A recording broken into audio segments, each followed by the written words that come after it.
Qayıdışın ən mühüm şərti dayanıqlı və müasir infrastrukturdur. Tarixi şəhərin demək olar ki, bir çox küçə və prospektləri asfaltlanıb, eyni zamanda müasir rəqəmsal işıqforlar quraşdırılıb. Eyni zamanda sakinlərin bir nöqtədən digərinə rahat şəkildə gediş-gəliş etməsi üçün müasir eko-avtobuslarda fəaliyyət göstərir. Xankəndi avtovağzal və o cümlədən dəmir yol tikintisi davam edir. Bu da insanların rahat şəkildə Xankəndiyə gəlməsinə şərait yaradacaq, töhfə verəcək. Başqa bir istiqamət də var. Xankəndi, Şuşa istiqamətində layihələndirmə, kanat layihələndirilməsi həyata keçirilir ki, burada ekoloji nəqliyyat, təmiz nəqliyyat vasitəsidir. Bu həm də turizmin inkişafına xidmət göstərən amillərdən biridir, mühüm töhfə verəcək. Və həm insanlar kanat vasitəsilə ziyarət edəcəklər, buraları səyahət edəcəklər.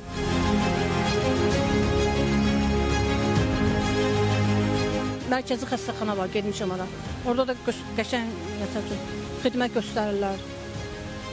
Obyektlər açılır da, restoranlardır, kafelərdir. Girirsən, gözəl xidmət göstərirlər. Həm yaxşıdır. Marşrut yox idi, indi marşrut açılır. Günü-gündən şəhərimiz gözəlləşir. Günü-gündən restoranlar açılır. Qarabağ Universitetinin neçə dənə fakültəsi açılıb yeniliklə. Marşrutla gedib gəlirik işdən evə, evdən işə. Çox gözəl şəhərdir. Gəlməyimə də çox şad olmuşam.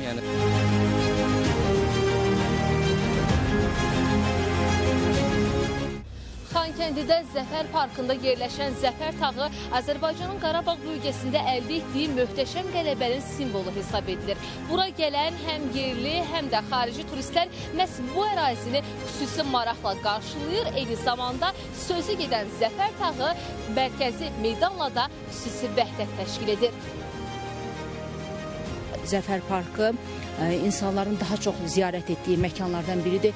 Hər kəs burada bir qürur duyur bura gələrkən. 44 günlük Vətən müharibəsinin qalibiyyətini burada insanlar təkrar yaşayırlar. İnsanların gəldiyi ilk məkan deyərdim ki, tarixi ədalətin bərpa olunduğu qələbəmizin simvolu olan bu Zəfər Parkıdır və Zəfər tağıdır.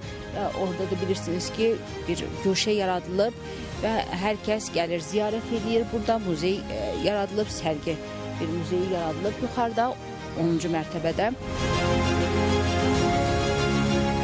İnsanlar günü-gündən çoxalır, hətta rayonlardan, ətraf ərazilərdən turist kimi buranı istirahətə, səyahət edirlər.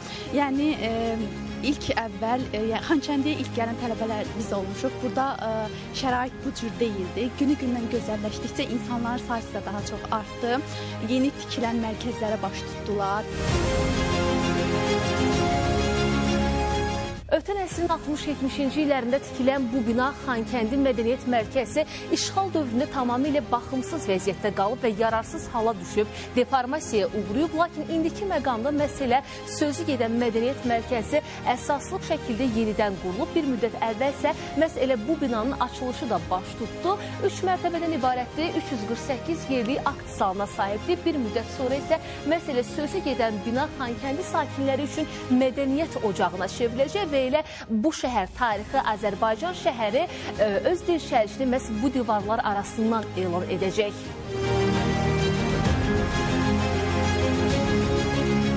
Bu mərkəzdə mədəni kütləvi tədbirlərin təşkili ön plandadır və bilirsiniz ki, təkcə mədəni kütləvi tədbirlər təşkili deyəndə nəzərdə tutduqda kino filmlərin nümayişi, tamaşa, eyni zamanda rəsmi görüşlərin keçirilməsi nəzərdə tutulur. Ayrı-ayrı burada məşğələlər də olacaq, rəsmi görüşlər də keçiriləcək. Bir sözlə, bütün tədbirlərin bir məkanı olacaq. Mən tez-tez gəlirəm bura, nəvəm burada oxuyur. Çox gözəl. Gedir, işlər edir, abadlıq işləri də gedir. Əsas yollarımız ki, düzəlir. Cüzə hissəsi qalıbdır. Belə də ki, bütün binalarda baxsan, yaxşı abadlaşma işlər gedir. Yəni, burada oxumaq mənim üçün qürur verici bir hissdir ki, mən Qarabağda oxuyuram. Mən buranı seçmə səbəbim də olmuşdu ki, yəni Qarabağ Universitetində oxuyum. Hal-hazırda da çox fəxr edirəm ki, mən burada oxuyuram.